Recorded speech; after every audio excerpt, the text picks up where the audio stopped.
Race win, a first race win, not so good in the second. Finish off with a win in the final race and he'll be on top of the podium. Let's see how Jay Marmont starts here on the far inside. Third final in the quad challenge. Well, it was a great run out the inside, but look at this. Hansen just blasts into the first turn. Who comes up the inside? Three riders coming down. Where's one of that? In Anderson again. Oh, there's carnage coming out of the first turn as well. People are going down everywhere. McCoy has come on in last place, or second last, other than Another traffic being jam. caught up, but it is all happening in the sand section. Yeah, that was Marmont that got caught up in the traffic jam, but look who's in the lead, McKenzie again.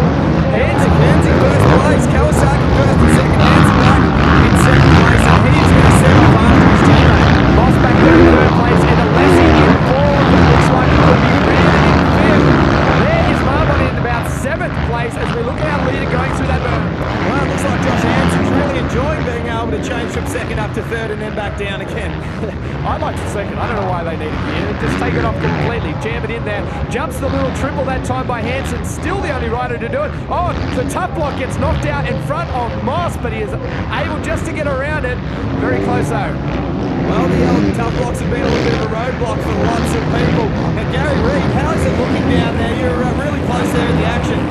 I've got to say, this action is incredible. But boys, I just want to ask, a lot of people are probably wondering, Josh Hansen was stuck in second gear. What gear should the guys be in around here? You know, obviously second up to third at certain parts of the track. How much of a hindrance would that have been? Well, you can ride the whole track in second, but obviously the way that Hansen has his bike geared, he might be clicking third, going through the woods or leading up to the triple, having a very short second gear, so it's punchy out of the corners. I'd say that's where the drama was, but to ride the bike, it's still possible, just not as fast as he'd like. Yeah, sorry guys, just got a comment here. Billy McKenzie is checking out on Josh Hansen. Hansen is unable to catch his teammate. Now, a rider the likes of Billy McKenzie, he knows how to race motocross unbelievably, and with the kind of determination that he's got, get him on a supercross track, and the only thing he's going to struggle with is the whoops. Now, he's not even struggling with the whoops here. No, he's looking good on the track at the moment, and you're right, he has pulled away from Hansen a bit. Hansen, I'm sure, just realises that the championship could be secured almost here tonight. Doesn't do anything stupid. However, we did hear Hansen just say that he does not like losing, especially to your teammate. But you know, Jake Moss is back there in third place, and he's fallen back about a second and a half off the back of Josh Hansen. I don't think that Josh Hansen is purposely just sitting back there in second. He's not going to want to get second to his teammate who supposedly can't ride supercross, but we all know he can. Yeah, well, we know now he can. There is a battle back there for 4th, 5th and 6th between Marmont and Lessie, and I think the other rider was Reardon. As we click over one more lap, that is 5 on 6 we've just started, so 2 laps to go. And Hansen is slowly starting to catch in now. Will McKenzie be able to hold on? It's getting much closer, and this is where the pressure is really going to come from Josh Hansen. We're going to take a little bit of a look now here at the whole shot.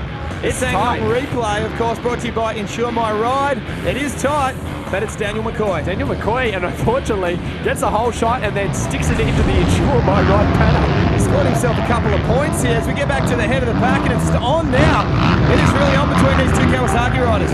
She on all right as they go around. It's going to be down this last lap. Hansen with a big jump over the finish line. They are going to tighten up. I think the area that Hansen's going to make it all up is coming out of this first turn. I accept the mistake there by Hansen. Now that finish line jump, there was an over jump there by Billy McKenzie. That's the kind of thing that normally happens when you get a bit of arm pump. Now he hasn't ridden that much supercross before. Is it possible those arms are full of lactic acid? A little bit of an uncharacteristic slide there from Billy McKenzie. He's feeling the pressure from his teammate. Well, of course. It's bloody Josh Hansen behind you. Of course you're going to feel it. Look at this on the inside. Oh, the two bikes almost come together. They're going to be side by side going into the whoops. Who's going to get this one late? Well, Josh Hansen's going to go through the whoops and aim for the outside, and Billy McKenzie's going to try to take the inside. I haven't seen anyone ride the whoops on the front wheel like Billy McKenzie just did, and I'll tell you, he's going to come across, take the win in this one. What a victory for Billy McKenzie. Now, I completely thought that Josh Hansen would go for the outside and try to leap over on that final jump. That's what he's been doing all the other times, but I think perhaps Josh Hansen kind of thought he might have got a better run across the whoops and gone for that inside. Wasn't to be. No, not to be in that one. Well, stick around, folks. We still have one more race to go.